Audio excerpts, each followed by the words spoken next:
قبل أن نبدأ هذا الفيديو ندعوكم للاشتراك في القناة وتفعيل زر الجرس ليصلكم كل جديد. السلام عليكم ورحمة الله وبركاته.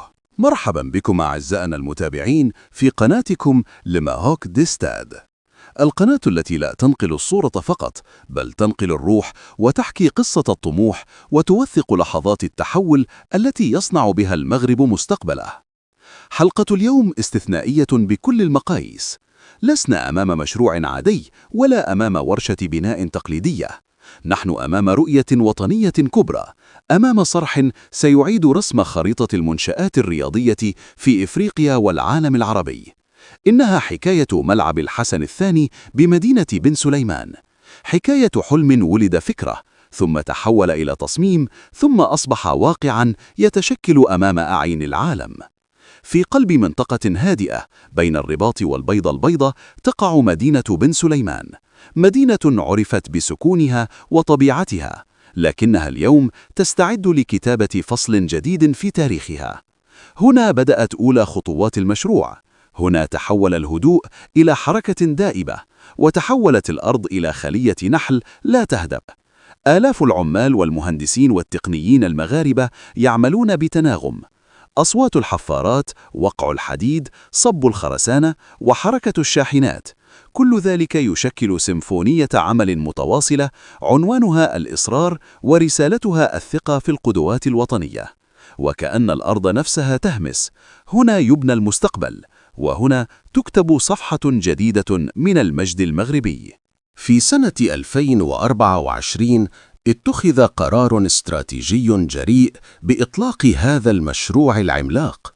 قرار لم يكن مجرد استجابة لحدث رياضي، بل تعبيراً عن رؤية بعيدة المدى تؤمن بأن البنية التحتية القوية هي أساس الحضور الدولي القوي.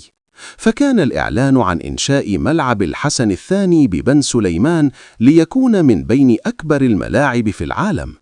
هذا الصرح ليس مجرد مدرجات وأرضية عشبية، بل هو مشروع متكامل يحمل أبعاداً رياضية واقتصادية وسياحية وثقافية. هو رسالة واضحة تقول إن المغرب لا يكتفي بالمشاركة، بل يسعى إلى الريادة. تتراوح الميزانية المخصصة للمشروع بين 2.3 و3 مليارات درهم، وهي استثمار موجه نحو الجودة العالية والتقنيات الحديثة والمعايير الدولية الصارمة.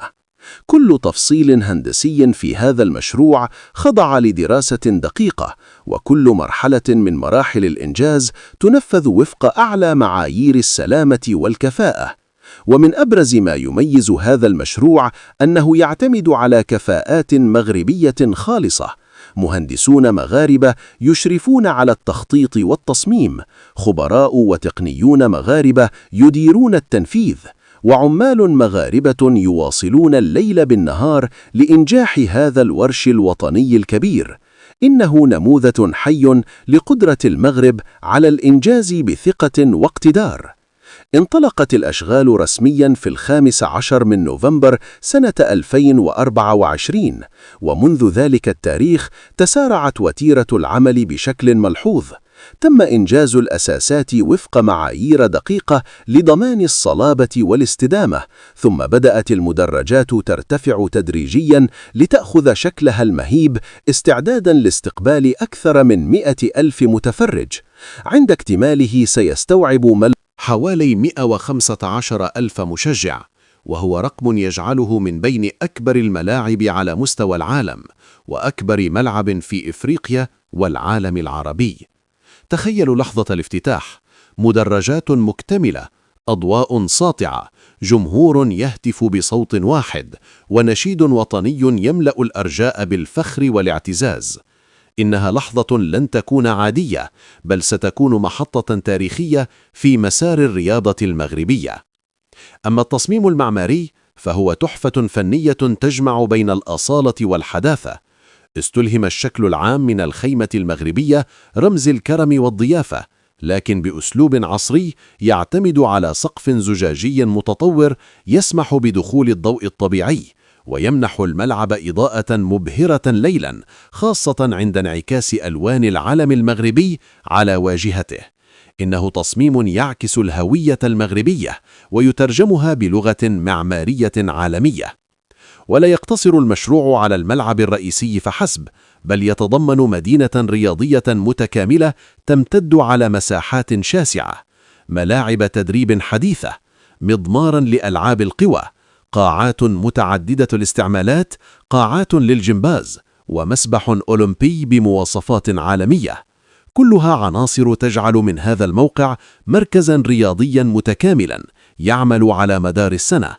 إضافة إلى ذلك، يتضمن المشروع رؤية اقتصادية وتنموية واسعة، فنادق عصرية لاستقبال الوفود والجماهير، مراكز تجارية، فضاءات للمؤتمرات والمعارض، ومساحات خضراء مفتوحة للترفيه والاستجمام. هذه المكونات مجتمعة ستسهم في خلق آلاف فرص الشغل، وستمنح مدينة بن سليمان دينامية اقتصادية غير مسبوقة. أما من حيث البنية التحتية للنقل، فقد تم إدماج المشروع ضمن رؤية شاملة لتطوير الشبكات الطرقية والسككية. طرق حديثة وجسور جديدة ستسهل الوصول إلى الملعب، ومحطة قطار متطورة ستربطه بالمراكز الكبرى ليصبح الوصول إليه سهلا وسريعا من الرباط والدار البيضاء ومطار محمد الخامس. بهذا التخطيط لا يتم بناء ملعب فحسب، بل يتم بناء منظومة حضارية متكاملة. أعزائنا المتابعين، ملعب الحسن الثاني بابن سليمان ليس مجرد مشروع عمراني، بل هو تعبير عن مرحلة جديدة من الطموح الوطني. هو تجسيد لرؤية تؤمن بأن الاستثمار في الرياضة هو استثمار في الشباب، وأن المنشآت الكبرى تعكس صورة البلد وثقته في نفسه.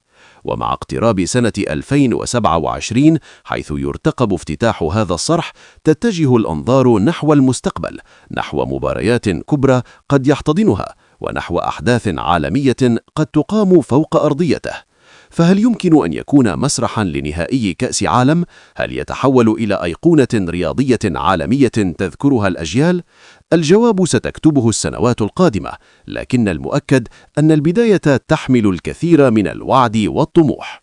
في الختام، نؤكد أن هذا المشروع ليس نهاية الطريق، بل خطوة ضمن مسار طويل من البناء والتطوير.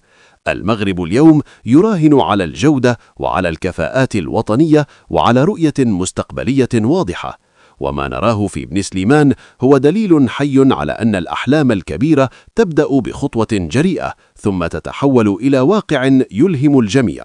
شاركونا آراءكم حول هذا المشروع الطموح، ولا تنسوا الاشتراك في القناة وتفعيل التنبيهات ليصلكم كل جديد. إلى لقاء قريب في حلقة جديدة نواصل فيها رصد أوراش الوطن.